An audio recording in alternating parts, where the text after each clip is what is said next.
Yan, sige po. So, magandang umaga po mga kapatid ulit sa ating lahat. Amen?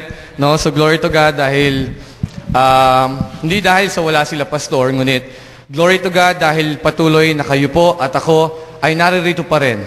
We are still observing kung ano yung sinabi ng Panginoon sa atin. Let be the seventh day be a Sabbath day. No? Hayaan natin na ang ikapitong araw ay ang araw ng kapahingahan natin. Amen? This is the day wherein we rest in the presence of God. Amen? We never rest sa bahay natin. Ito ang kaibahan ng mga anak ng Diyos, ng mga Kristiyano, doon sa mga tao na kung saan ang kanilang kapahingahan ay nasa mall. Ang kanilang kapahingahan ay naroon sa kung saan-saan. Ngunit let me warn you guys, sa salitang kapahingahan, maari na ang iyong katawan ay naririto. Ngunit let us be careful na baka ang inyong mga isip ay namamahinga kung saan mang dako ng lugar. Amen? No, dalangin ko sa Panginoon, no, na gaya ng sinabi po ni Tita Presi, sino man ang tumayo sa ating kalagitnaan, no, let us show hindi lamang po yung respect, but let us show God that we are willing to listen. Amen? No? I strongly believe, no, mga kapatid, na kung saan ang Diyos ang siyang magpapahayag sa atin ng salita. Hindi ako. I have been praying and praying since the time na sinabi sa akin ni Pastor Mike, ikaw ang mag-share sa linggo. Amen? I've been praying, Lord, no, naranasan ko na kung saan ako ay naglilingkod sa iyo ng ayon sa aking kaisipan. And I hate that, no, sa buhay ko ngayon. Ayoko nang bumalik sa pagkakataon na kung saan ang aking ipinapahayag ay salitang nagmumula sa aking kaisipan. Let your spirit capture kung ano ang sasabihin ng Santong Espiritu sa pamamagitan ng inyong lingkod. Amen? I hope and I pray that you will be ready sa kung saan na ipapahayag sa atin ng Panginoon sa kalagitnaan natin. Amen? No? Kanina, bago ako pumunta rito sa simbahan, no? Tinext ko si Pastor. Pastor, pasalubong Hindi, biro lang. Tinext ko siya. Sabi ko, Pastor, magandang umaga po. Kamusta na po si tatay? No? Dahil sa kaalaman po ng karamihan, hindi lamang po naroon sila pastor dahil kumbaga siya po ay nangangailangan din, no, na magpahayag ng salita ng Diyos sa ating mga kapatiran sa Pangasinan. Amen? Siya po ay naroon din pagkat si tatay po o yung ama ng ating pastora ay ooperahan. Amen? No? Hindi po siya magpapaputi. No, hindi po ibang opera yung isip niya. Ooperahan po si tatay sa kaniyang mata. No? So, later on, let's pray, no, doon sa kagalingan, of course, no, ng ating kapatid na siyang ginagamit po kapag wala si pastor sa Pangasinan. Amen? But sabi ko kanina kay pastor, bumalik ako, sabi ko, Pastor, sabi ko sa kanya, salamat po sa tiwala. Thank you for the trust na ibinigay niya po sa akin. At sunod noon, sabi ko, and I also thank God for the privilege of using my life into the lives of my brethren. Salamat sa Diyos dahil nabigyan ako ng pagkakataon na magsalita sa harapan ninyong lahat. Amen? Bakit? No? Kapag nakatayo ka pala rito, akala mo madali. Which is not. Amen? No? Hindi madali dahil alam mo na kung saan isang salita mo lang na magkamali ka, people might think differently. But by the grace of God, I know, no, that as I allow myself, no, to be sensitive of the Spirit, I know that He will lead me. Amen? Over the week, sabi ko, bakit ganon? Bakit ang kalma-kalma ko? I will be honest to you. Hindi ako natitense. No, bakit ba parang ang kalma-kalma ko lang? And I thank God for that. Why? It's because siguro dati, no, kapag nag-share ako, kapag tense ako, isa lang ang ibig sabihin nun. I am measuring the capacity of myself. But it is never now. No, never that I will measure the capacity of myself because I know, no, as long as the Holy Spirit leads me, alam ko na siya ang gagawa at kikilos sa buhay ng bawat isa. At hindi ko lang dinadalangin na ako ay buksan ng Diyos yung aking spiritual na pandinig bagkus sa inyo rin, mga kapatid. Never look at me, but look on the message na ibibigay sa atin ng Panginoon so that your mind and your heart will be protected. Pwede ho ba yun? Upang ang inyong mga puso at ang inyong mga isip ay maprotektahan. Amen? So dalangin ko sa Panginoon, no, na ang inyong atensyon at ang inyong tainga ay naririto lamang. Amen? Seryoso ba kayo? Seryoso kayo. So hindi ako mag-expect na kayo itatawa. Amen? So welcome din, no, kay Kuya Ampeng at sa kanyang asawa, no. So I thank God. It's because kayo po ay dumalo, no, sa simbahan. Yes, katulad ng sinabi po ni Ate Presi kanina, no, I hope, or we hope, and we pray that this is not the first and the last time. Amen?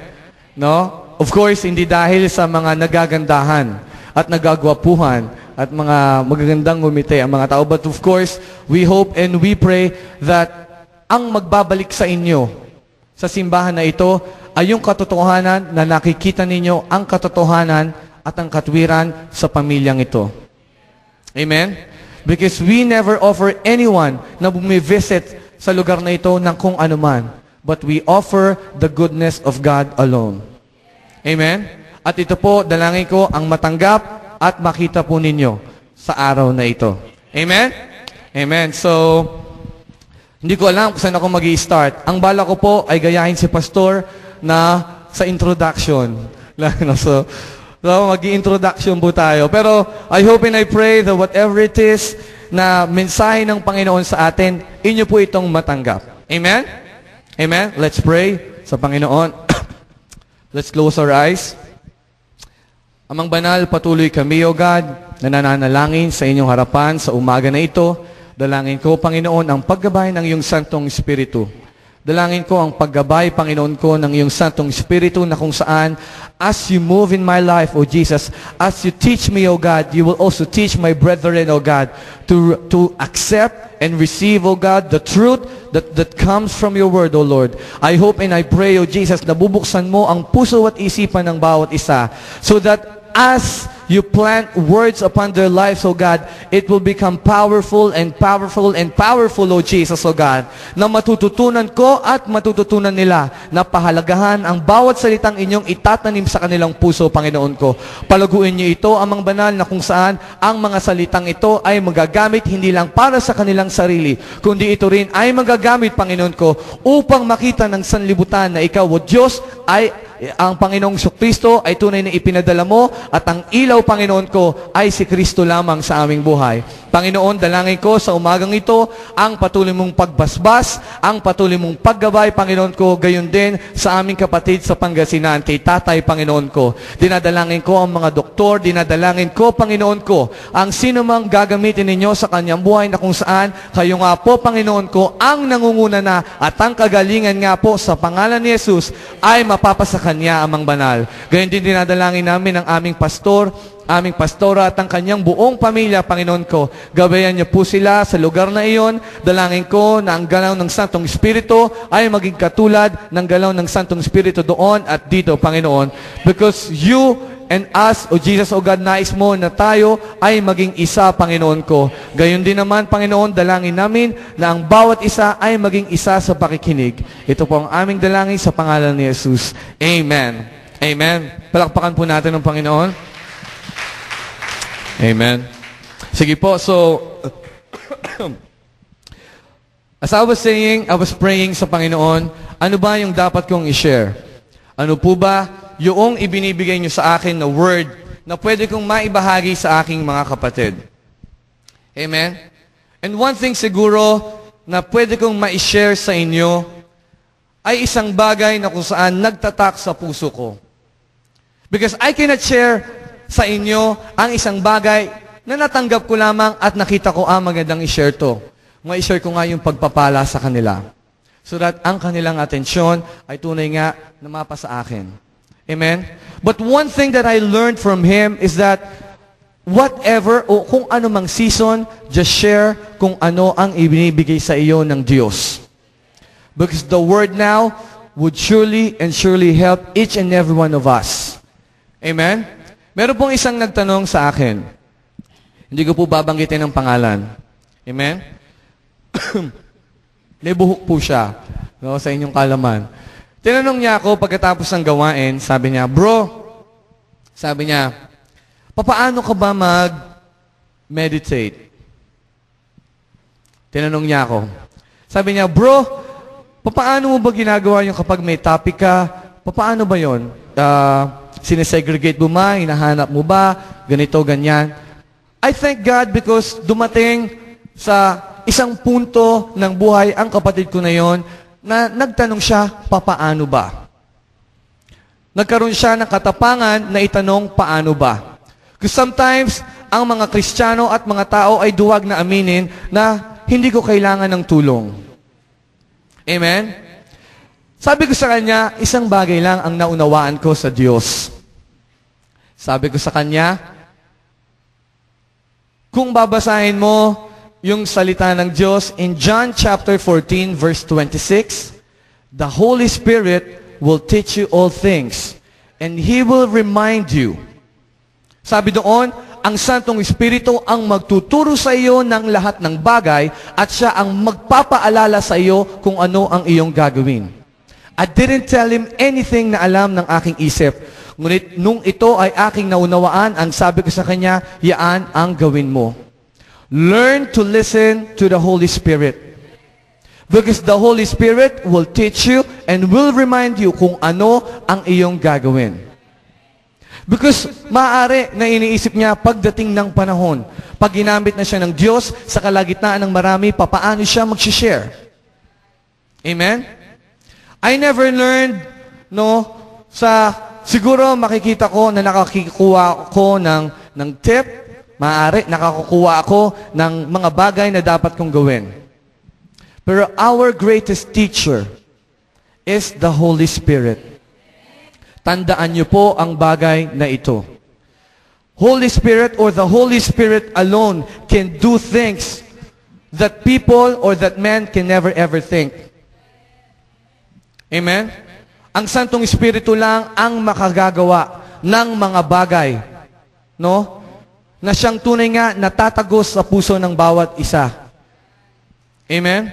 That's why, kapag tayo ay ginamit ng Diyos sa anumang mga bagay, marapat o dapat na palagi nating isipin, ang Santong Espiritu lang ang siya nating dapat hingan ng kalakasan. Amen? Laging ang Santong Espiritu lamang.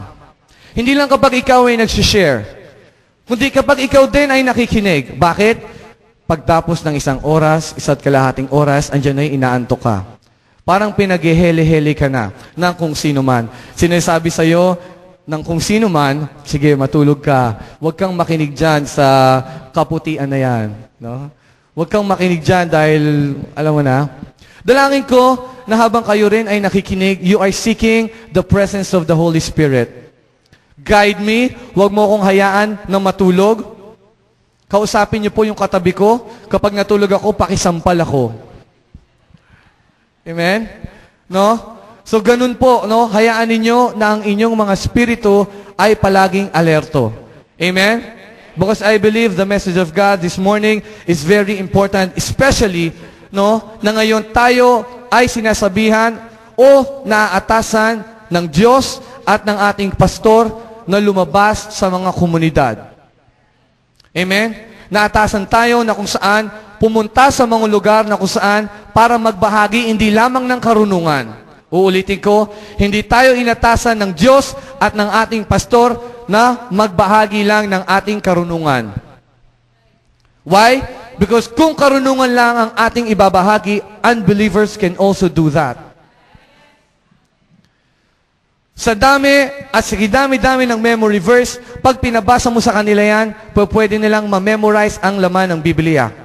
But the question is their life on the message that they are preaching? The Word is powerful.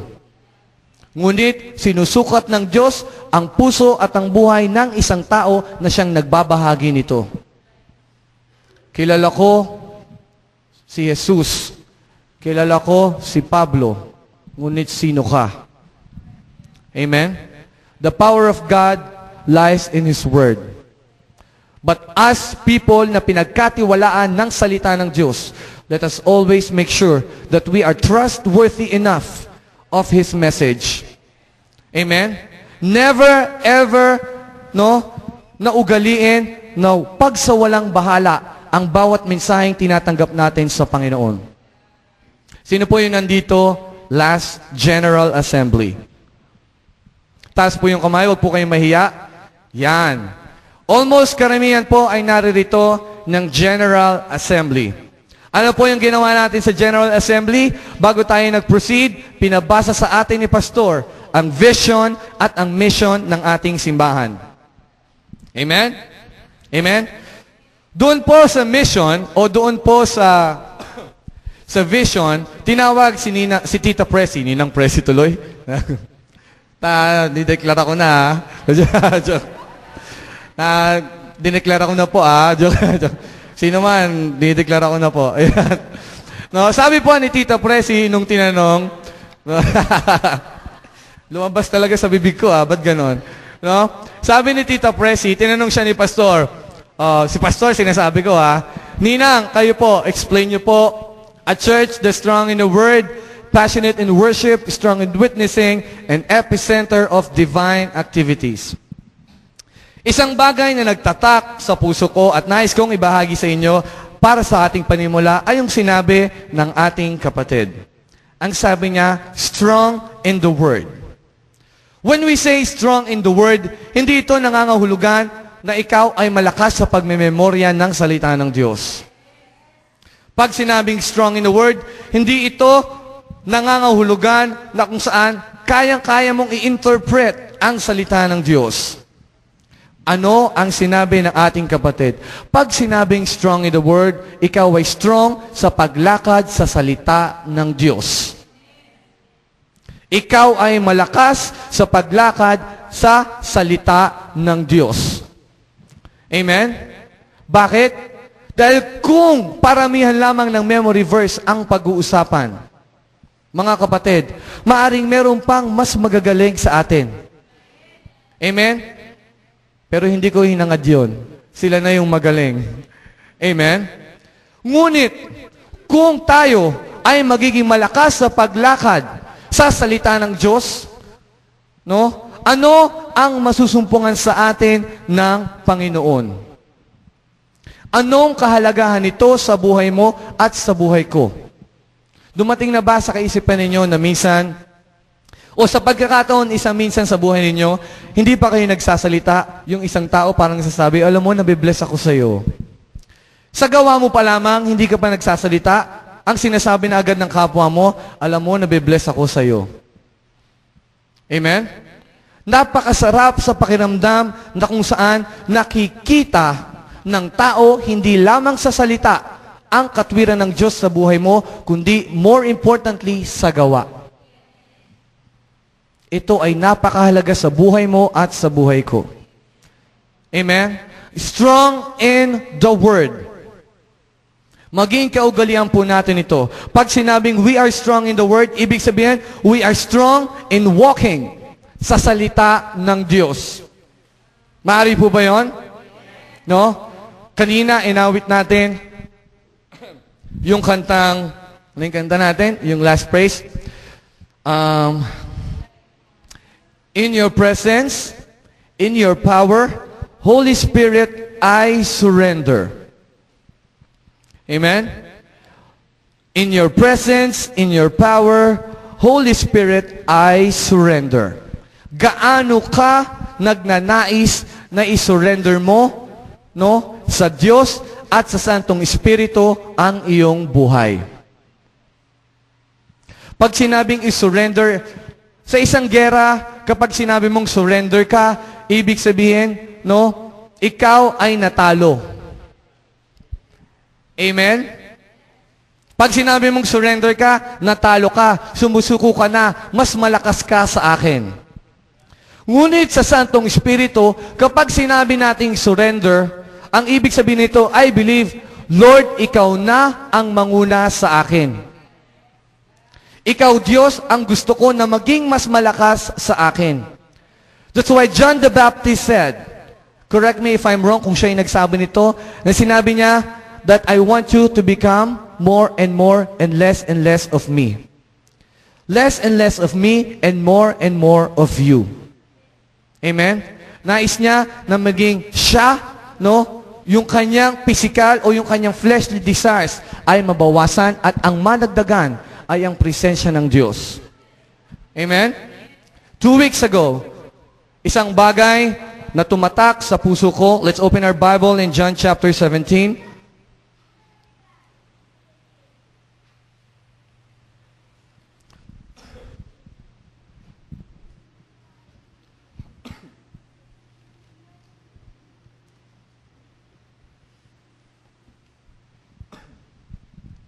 John 17, verse 17 and 18.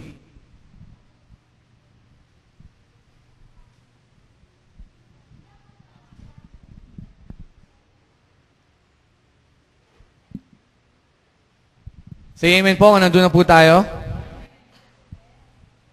John chapter 17, verse 18. No?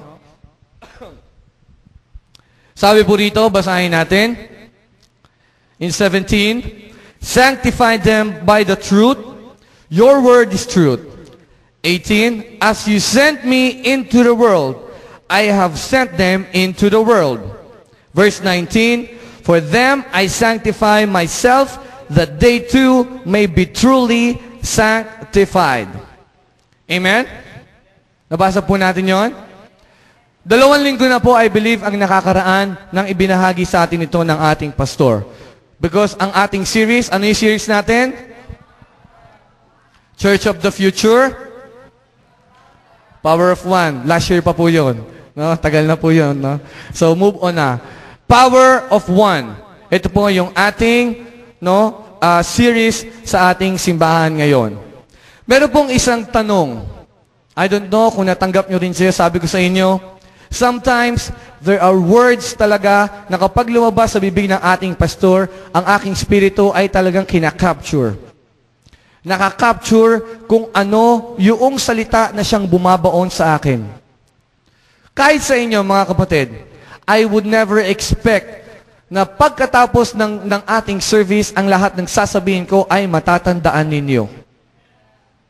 Ngunit dalangin ko, na kapag may tumatak sa puso ninyo, alagaan nyo yan. Amen? Sabi ni Pastor 2 weeks ago, gaya ng panalangin ng Panginoong Jesucristo, sabi niya, kung papaano mo ako sinugo sa sanlibutang ito, gayon din ko naman sinusugo sila. Amen? Doon sa panalangin ng Panginoon, gayon din naman sinusugo ko sila. Ano ang response natin? Do we say, Amen, Lord, I am willing? Or do we say, no, Lord, I'm not available?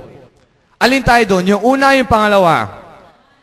Yung una, yes, Lord, I am willing, to be used or to be sent. Sinasabi natin sa Panginoon, Lord, ako ay willing, na sumunod sa iyo. Amen? Ang salitang ito, mga kapatid, nais kong maunawaan ninyo dahil ito po ang aking tinanggap. Sa salitang tayo ay gagamitin ng Panginoon sa buhay ng marami, kinakailangan maintindihan at maunawaan ng bawat isa sa atin ang salitang preparation. Paghahanda.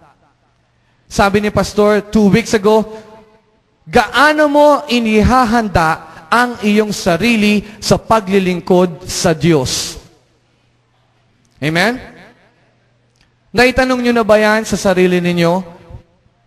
Naitanong nyo na ba minsan sa buhay ninyo na kung saan, Lord, papaano mo ba ako gagamitin? Anong uring paghahanda po ba ang nais mo na makita sa buhay ko? Amen? Because marami sa atin ang nagsasabi, Lord, just send me. Ipadala mo ako, gamitin mo ako. Ngunit ang tanong, have you prepared enough for you to become effective, no, sa alin? Sa paglilingkod sa Diyos. Amen? Amen? Buhay pa po ba tayo? Buhay pa. Amen. That is good. Sabi po doon sa isang istorya sa Biblia, I know that you are familiar with this. Sabi doon sa isang istorya sa Biblia, inutusan ng Panginoon ang 70. Tama ko ba? Sino po ang nakakaalam nito? Inutusan ng Panginoon ang 70 at ang sinabi, wag na wag kang magdadala. Ano yung wag dadalhin? Balikan nga natin. Sige, for the sake of everyone, buksan po natin ang ating Biblia sa Matthew. Pag nahanap nyo na po, pakisabi po sa akin, ha?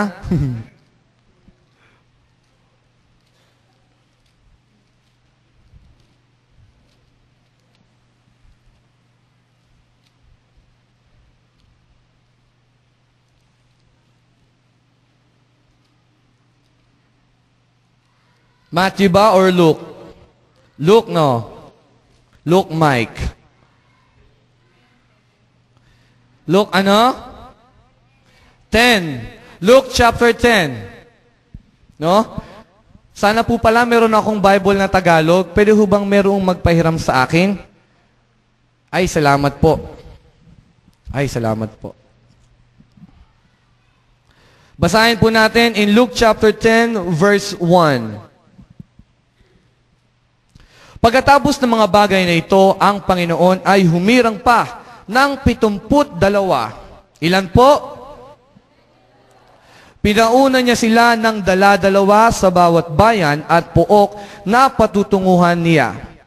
Sinabi niya sa kanila, sagana ang aanihin, ngunit kakaunti ang mga manggagawa. Idalangin ninyo sa may-ari na magpadala siya ng mga manggagawa sa kanyang bukirin. Verse 3, humayo kayo, sinusugo ko kayong parang mga kordero sa gitna ng mga asong gubat. Huwag kayong magdala ng lukbutan, supot o panyapak. Huwag na kayong titigil sa daan upang makipagbatian kanino man. Amen?